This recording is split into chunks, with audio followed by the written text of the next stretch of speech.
The M1 is obviously fast, and in benchmarks, it's faster than the last A12Z Bionic that Apple put in the previous iPad Pro models. But in my usage, I didn't actually perceive any speed improvements in any of the apps that I use, because everything was already very fast on the iPad Pro. I got the exact same export speeds in Premiere Rush on the brand new 12.9-inch iPad Pro with the M1 as on my 2018 iPad Pro. Both iPad Pro models have great cameras plus LiDAR sensor. Both iPad Pro models have great cameras plus LiDAR sensor photo by Duran Pavic, The Verge. The Apple Magic Keyboard, in white. It is still great but expensive. The Apple Magic Keyboard, in white. It is still great but expensive. Photo by Duran Pavic, The Verge. The 2021 11-inch iPad Pro. This review has focused a lot on the 12.9, but other than the screen and size, the 11-inch is the same. The 2021 11-inch iPad Pro. This review has focused a lot on the 12.9, but other than the screen and size, the 11-inch is the same. Photo by Duran Pavic, The Verge. Both the RAM and the M1 processor are specs that won't make an appreciable difference to the vast majority of iPad users. They're specs that will matter to certain Pro users who have found specific apps and workflows that push the limit of what an iPad can do. Apple touts soon-to-be-released capabilities in apps like LumaFusion and RFX, and I have no doubt that there are benefits for power users of those apps. For the rest of us, the reasons to get an iPad Pro are less about speeds and feeds and more about the overall experience. Another consequence of the M1 is that the USB-C port now supports Thunderbolt accessories. In theory, that's great. I plugged my iPad into my very fancy CalDigit TS3 Plus Thunderbolt dock and was gratified to see my monitor light up right away. From there, though, I ran into the same old iPad problems. I have a USB microphone interface hooked into the dock, and for whatever reason I was unable to get any audio out of it on the iPad, just silence. I also tested out some admittedly old lossy Thunderbolt 2 drives with an adapter and couldn't get them to show up in the Files app. Oh, and just to remind you, the monitor still can only mirror the iPad Pro, it can't serve as a second display. Similarly, the dock has an audio out so it shows up as a speaker. On the Mac, I can easily change settings to let my computer know to play audio out of its own speakers since I don't have anything hooked up to the dock for sound. Nothing doing on the iPad Pro. If there's a setting that would let me move the audio back to the iPad's own excellent speakers, I couldn't find it. Long pressing on the AirPlay icon in Control Center only listed the dock as an option. Seemingly every new iPad Pro inspires an admittedly exhausting but also necessary discussion about whether or not iPadOS is actually capable enough to justify the price of the hardware that runs it. The M1 processor sharpens that discussion.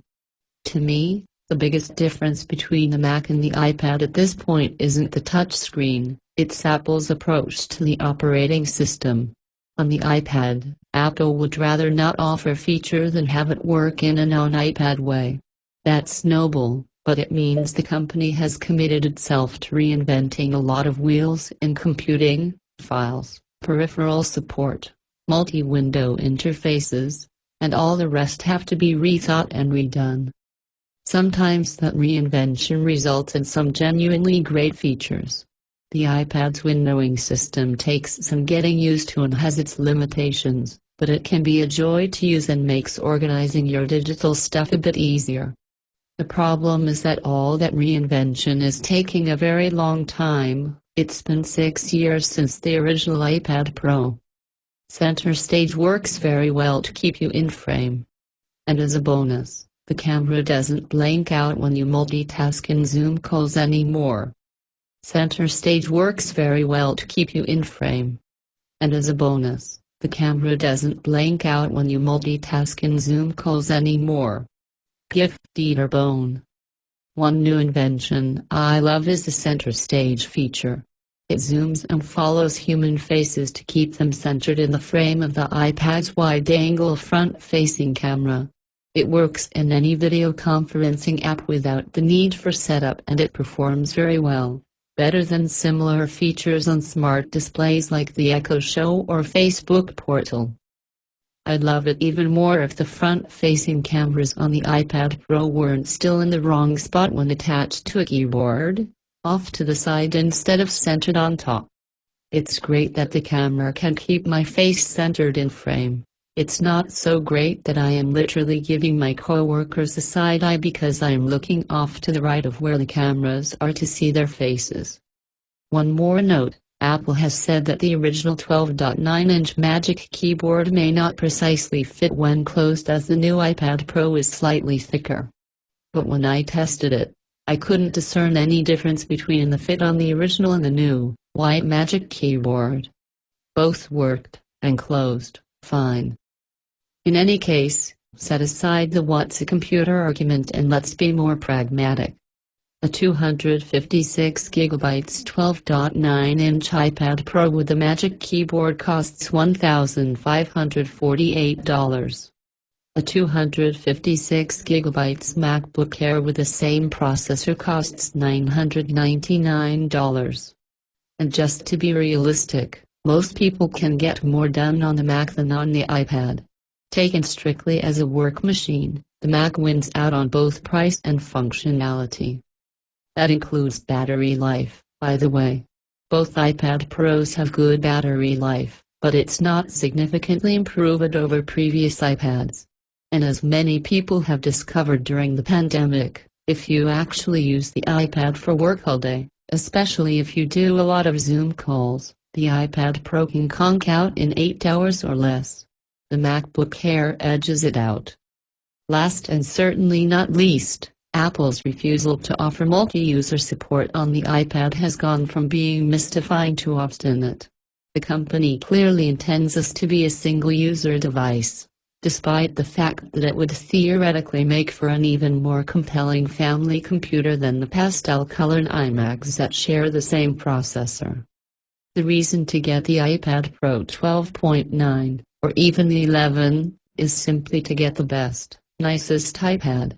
Unless you can specifically answer right now which app in your workflow is slowed down by the specs on a lesser iPad, the $599 iPad Air or even the $329 base iPad offer the same core features that most people really use.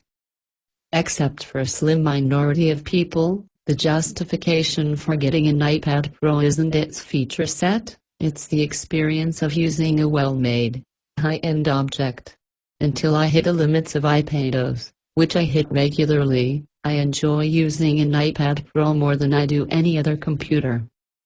The wonderful mini LED display on the 12.9-inch iPad Pro doesn't change any of those equations, it just makes the nicest iPad Pro even nicer. And so my yearly refrain about the iPad Pro remains. If you want the very best iPad, this is the very best iPad. Just remember, it's an iPad.